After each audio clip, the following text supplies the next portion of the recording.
কতটা হিংস্র হলে মাত্র ২ মাস বয়স অবুঝ শিশুর উপর এমন নির্মমতা চালাতে পারে, যার কোনো অপরাধ নেই, নেই কোনো প্রতিরোধ করার ক্ষমতা, অথচ সেই অবুঝ শিশুর উপরই চালানো হয়েছে এমন এক পাশবিক নির্যাতন যা দেখে শিউরে উঠেছে গোটা দেশ।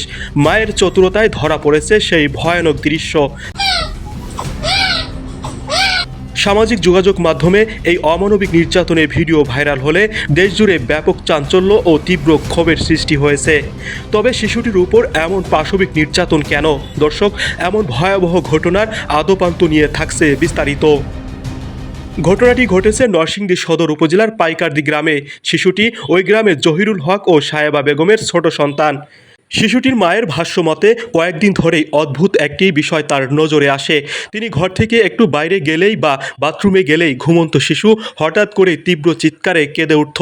প্রথমে বিষয়টি স্বাভাবিক মনে হলেও বারবার একই ঘটনা ঘটায় তার মনে সন্দেহর জন্ম নেয়। সত্য উদ্ঘাটনে গত রোববার তিনি কৌশলে মোবাইল ফোনে ভিডিও রেকর্ডিং চালু রেখে ঘর থেকে বেরিয়ে যান।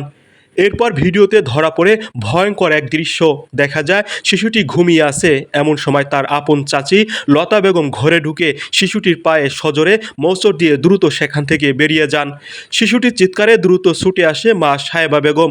কোনো কিছু বুঝে না উঠলেও তীব্র যন্ত্রণায় শিশুটির কান্না কোনোভাবেই থামছিল না।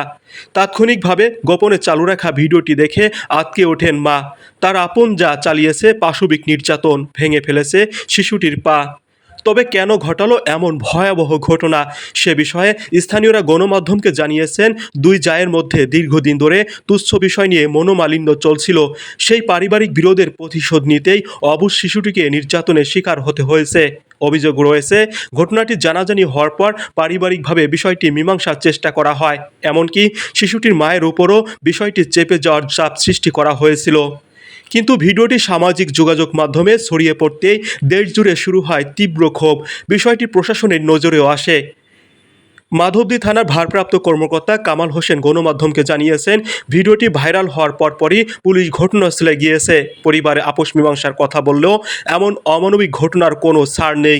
অভিযুক্ত লতা বেগমকে গ্রেপ্তারে অভিযান চলছে এবং তাকে দ্রুত আইনের আওতায় আনা হবে।